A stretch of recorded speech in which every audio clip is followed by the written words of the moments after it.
का अवसर न दिया, जिसके नतीजे में मुझे तीसरा गठबंधन बनाना पड़ा। और मैं इस गठबंधन का सिर ही मैं समझता हूँ कि कल तक आप लोगों को इसकी सूचना मिल जाएगी हमारे गठबंधन में।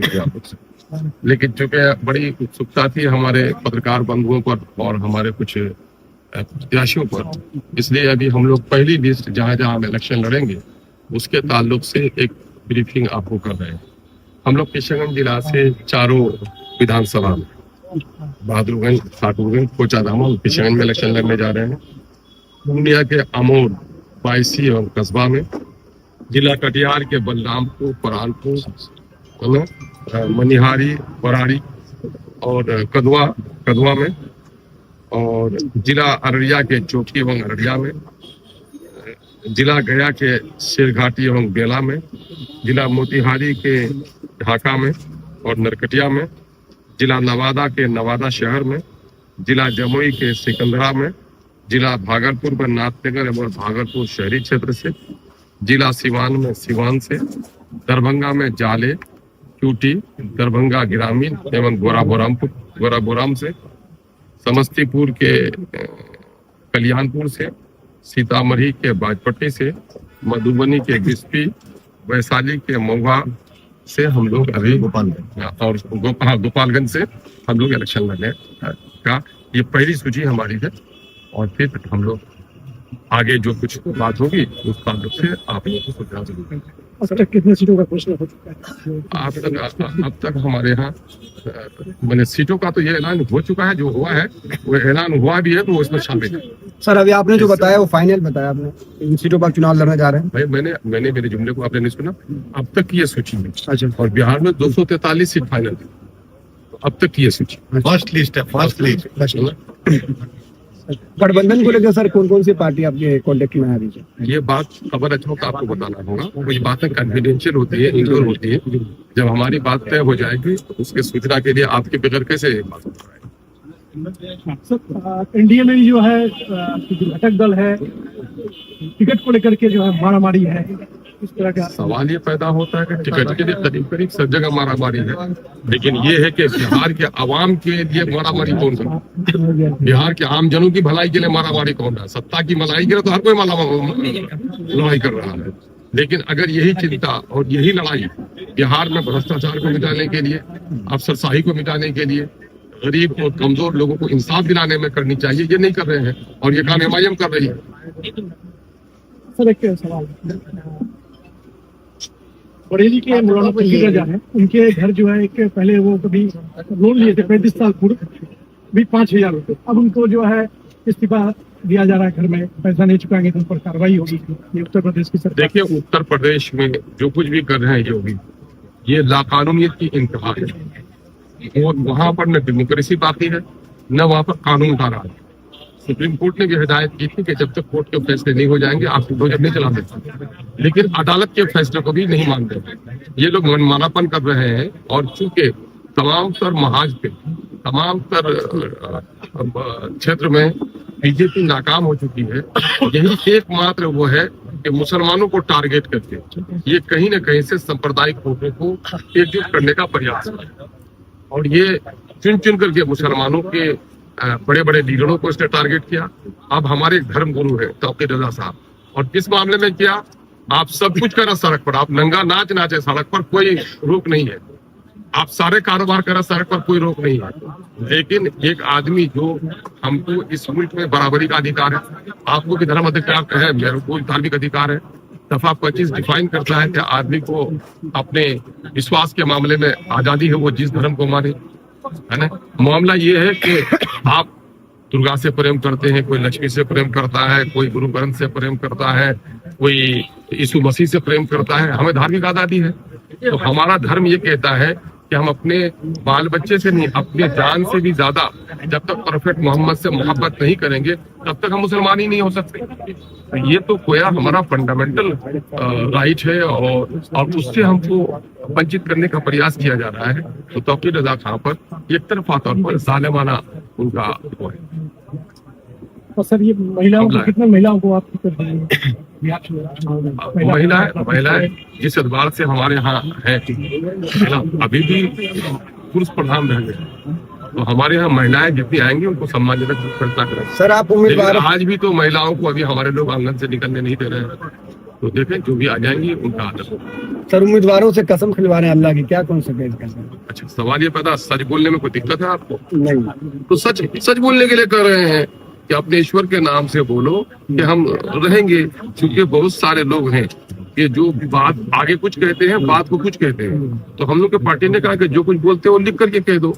तो बोलने में तो उससे बड़ी बड़ी बात बोल देते हैं। कोई तो कहा कि साहब अगर मैं पार्टी को छोड़ दूंगा तो मेरी बीवी को ऐसी, मेरा बच्चा ऐसा। मैंने कहा भैया उसे मत छोड़ो, है ना। मामला ये है कि ईश्वर के नाम पर विश्वास है तो ईश्वर के नाम पर अहद ले लो, पार्टी के साथ दगा मत करना, क्योंकि 4 गद्दारों ने बड़ा हमको धोखा दिया है।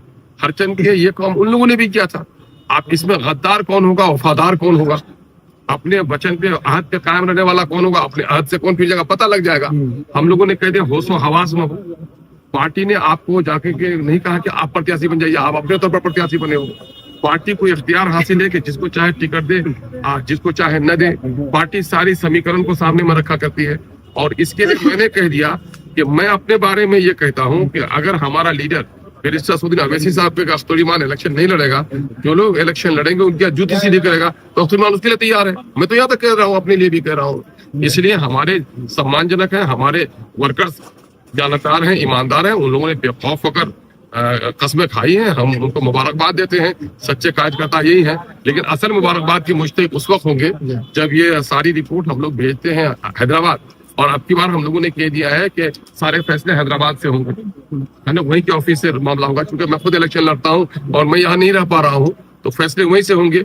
उस फैसले को जो लोग मान लेंगे और उस पर जिनको टिकट नहीं दिया गया है और वो प्रत्याशी थे, जिनको टिकट मिल जाता है उनका साथ दे देंगे। तो ऐसे ही लोग MIM के जानेसार और सच्चे साथी होंगे। तमाम पार्टियों सारे सीटों पर आपने घोषणा कर दिया, लेकिन बलरामपुर को लेकर अभी भी सस्पेंस बरकरार है, उस पर क्या कहेंगे? भाई बलरामपुर तो रोजे रोशन की तरह आया है कि वहां पर हमारे पिछले दिनों में प्रत्याशी रहे हैं आदिल हसन एडवोकेट साहब। और 2020 में पार्टी में जो ये 5 लोग जीते, उस पूरे कैंपेन के इंचार्ज वो थे। और उसकी वजह से उसको इलेक्शन पार्टी ने लड़ने नहीं दिया। वो 2020 में भी लड़ना चाह रहे थे। उस शख्स ने उसको कुर्बानी दी है। पार्टी उसके इस कुर्बानी को याद रख रही है और ये आदिल साहब फैसला करेंगे। बलरामपुर का ऐलान हो गया है, चूंकि नियमित तौर पर टिकट का ऐलान किसके नाम से होगा ये हमारे बैरिस्टर असदुद्दीन ओवैसी साहब को करना है। लेकिन मैं बिहार सदर होने की हैसियत से ये उम्मीद करता हूं कि हमारे बैरिस्टर असदुद्दीन ओवैसी साहब आदिल साहब के मशवरे से वहां साहब काम करेंगे। आदिल साहब वहां इलेक्शन लड़ेंगे तो वो टिकट फाइनल है, या अगर आदिल साहब चाहेंगे तो किसी को लड़ा सकते हैं, या आदिल साहब का हक है पार्टी। एक आखिरी सवाल यह है कि सारे आखिरी सवाल यह है कि सारे लोगों का वीडियो आ गया है कसम खाने का।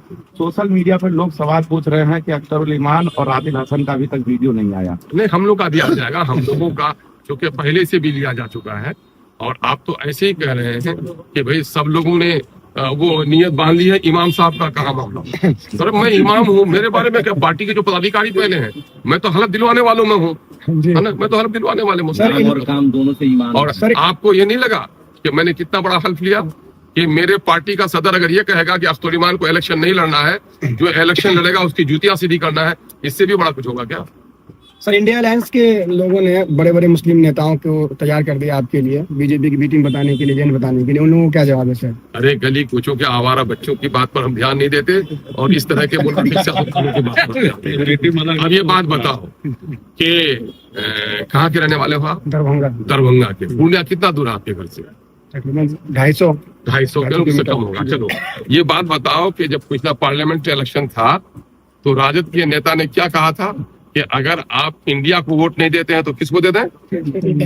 इनको बोलने दीजिए, किनको देते हैं? किसने बोला था? तेजस्वी यादव ने। तो बताइए बीजेपी की बीजेपी कौन है? अरे भाई मैंने कहीं कहा कि दे दो? नहीं आपने तो नहीं कहा। किसने कहा? तेजस्वी यादव। तो फिर उससे क्यों नहीं पूछते हो यार? आपसे पूछते हो। लेकिन आरोप तो लगातार आप।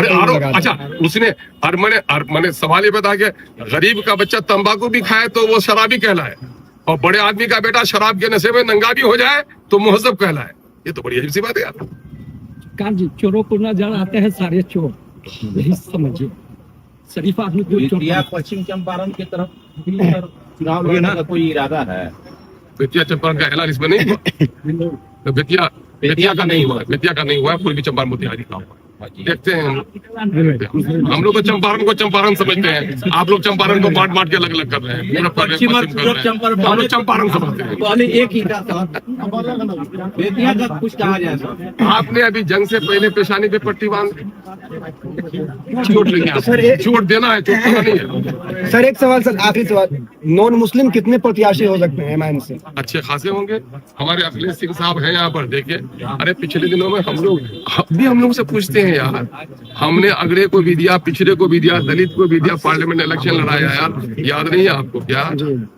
तो इस बार अच्छे खासे संख्या में है। अख्तर साहब, क्या हम सेकुलर आइडिया पर काम करते हैं। इस पार्टी का नाम मजलिस इत्तेहाद नहीं है। भारत में किसी भी पार्टी को इस अंदाज से नहीं कि किसी धर्म खास की पार्टी, नाम इसका है, लेकिन हम लोग सबको साथ अख्तर साहब क्या, और आप लोग इस बात के गवाह होंगे।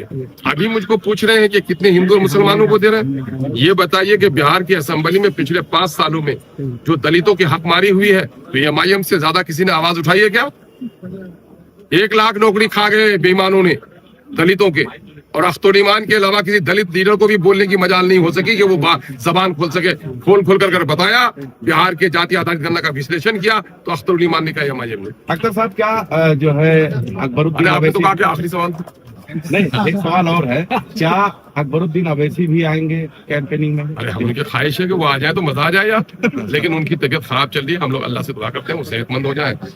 और वैसे भी आप जान लीजिए, एमआईएम का बच्चा आज अकबरुद्दीन अवैसी और बैरिस्टर असदुद्दीन ओवैसी बन चुका है। अली साहब, आज टिकट के लिए पटना नहीं जाना पड़ा, लोग घर में ही, सीमांचल में ही आज हाँ, ये टिकट के सवाल लिए तो आपसे पूछना था। क्या कहें?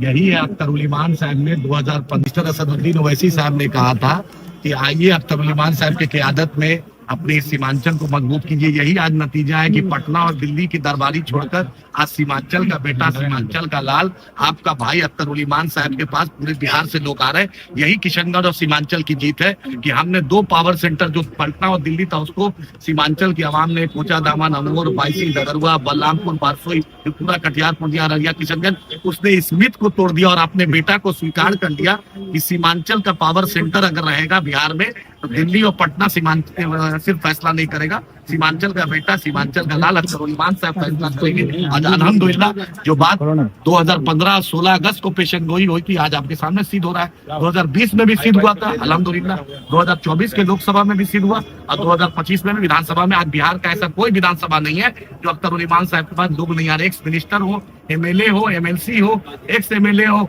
वो भी अख्तर ईमान साहब का फोन ऐसे ही बजा रहे हैं, वो या उनके प्राण में रूह डालने का काम अख्तर ईमान साहब कर सकते हैं। यही सीमांचल और किशनगंज की आवाम की और यहाँ के लोगों की जीत है कि आपके बेटे को अल्लाह इतना इज्जत दे रहा है। आपने जो 2015 में साथ दिया है एमआईएम को, आज अख्तर ईमान साहब के जरिए से किशनगंज नहीं, पूरे सीमांचल का एक जो नाम है पूरे बिहार में फैल रहा है। कहाँ से लोग आ रहे हैं? बिहार का नवादा हो, खड़ा है लड़का, जमुई हो आपके सामने, गोपालगंज जो बॉर्डर उत्तर प्रदेश का वहां खड़ा है, सासाराम कैमूर का लोग खड़ा है, पटना का खड़ा है, औरंगाबाद गया का खड़ा है। बिहार का हर बॉर्डर, जो झारखंड से लगता हो, जो यूपी से लगता हो, जो बनारस से लगता हो, जो झारखंड से लगता हो, ऐसा कोई जिला नहीं है जहाँ के लोग नहीं आ रहे हैं, जहाँ पर उन्होंने जान लिया है कि पटना और दिल्ली सिर्फ फैसला नहीं करेगा, सीमांचल का बेटा अख्तर ईमान साहब भी फैसला करेंगे।